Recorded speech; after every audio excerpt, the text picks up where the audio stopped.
What's going on, people? It's your BP baby. It's currently 7:23 p.m. on the 22nd of May 2023, and we've been very consolidated today. As you can see, back and forth action again. We did trade into this fair value gap, which I did mention on my daily review yesterday. You should go and watch that. During London, we traded to it, left it, traded higher, failed to take out this high, so we fell again. Volume traded into this fair value gap, and then we left it again. So this gap here seems to be acting as support. We've seen it act as support here. We've seen it fail to, we failed to break through it here, and we failed again here. Although we wicked through it, it's still providing support. So like when I see stuff like this, it does keep me in check and reminds me that, okay, it is likely we are still going to run into this buy side. Furthermore, since Sunday, you can see we've created a high here, here, and then we have these here. So we have relatively equal highs up here now, which again adds more confidence as to why I'd like to see price trade into this buy side. I do want to bring up ICT's tweet. Here it is. Good morning, folks. Just a heads up, I will not be active this week on Twitter. See your economic calendar. It is a minefield. Act accordingly. The fact that he's stating it's a minefield and that we need to look at the economic calendar, this explains the consolidation, because we can expect some kind of expansion to be incoming later in the week.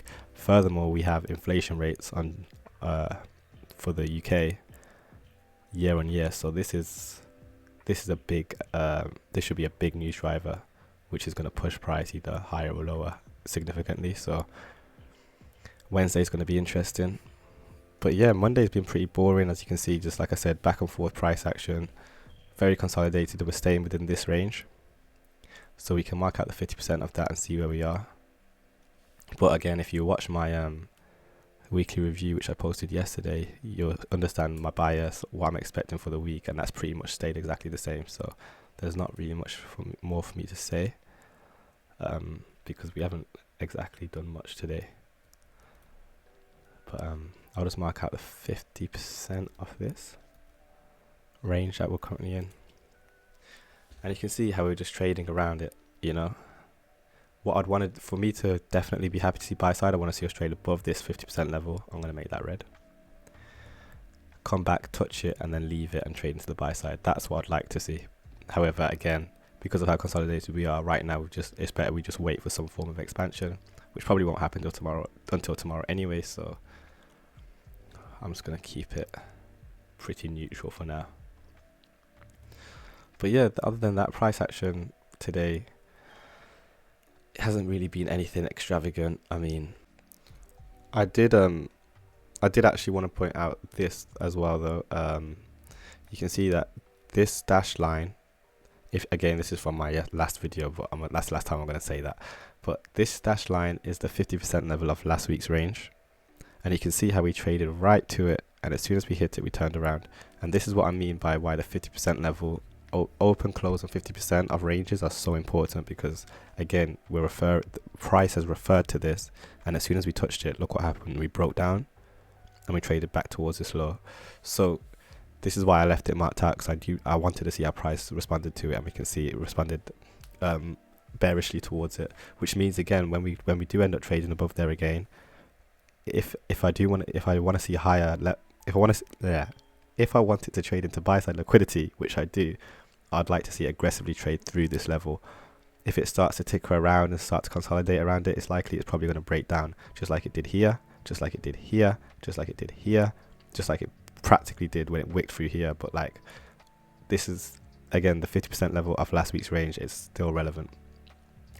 This level here, the grey line, is the Sunday opening of last week's range. So again, you can see how price acts around that as well. This is important to have marked out, because again, price will tend to either use it as support or resistance. Here we find it use it as support. Obviously on the lower time frame it's a lot more recognizable, but you can see how price uses that support and then breaks down lower. We're probably going to trade to it again soon. Here, support. So this is why I'm leaving them marked out.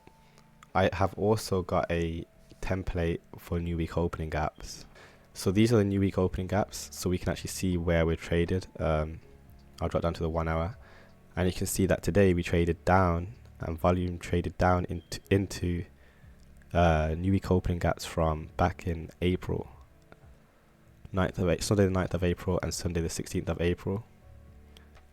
Price literally just referred to it, and as soon as we traded to it, we left it.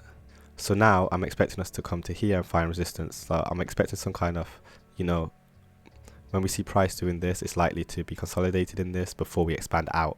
And like I said, and as ICT states in his new week opening gap video, when we do expand out, it should leave it aggressively, and then it should run to the next one, which would be either here, bearing in mind there's fair value up here, relative equal highs, or it will expand lower and run to this one. So, but right now you can see we're clearly range bound. So until we've left either way of this range, we should have a better idea of where we're going. Obviously, you can see I do want to see buy side get tagged.